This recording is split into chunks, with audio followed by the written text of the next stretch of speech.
Welcome to day 4 of our journey through the book of Romans, the letter to the Romans. And today we're looking at Romans chapter 2, verses 17 to 29.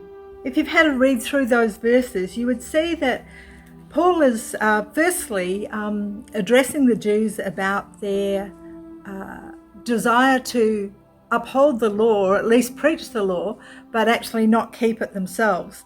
And he says because of that, this hypocrisy, that the Gentiles blaspheme God. They say, well, if there, is there really a God? Because it doesn't seem to change your life.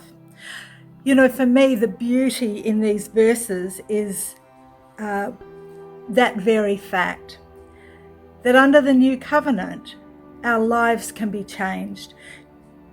Paul talks about circumcision, and he talks about that it's only valuable if you actually keep the law, that physical circumcision. But he's saying the real circumcision, because it was a picture of what was to come.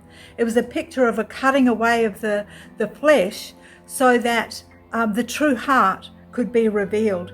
And that's what we have in the new covenant. We see in verses 28 and 29, for a person is not a Jew who is one outwardly, nor is circumcision something that is outward in the flesh, but someone is a Jew who is one inwardly, and circumcision is of the heart by the Spirit and not by the letter. This person's praise is not from people, but from God.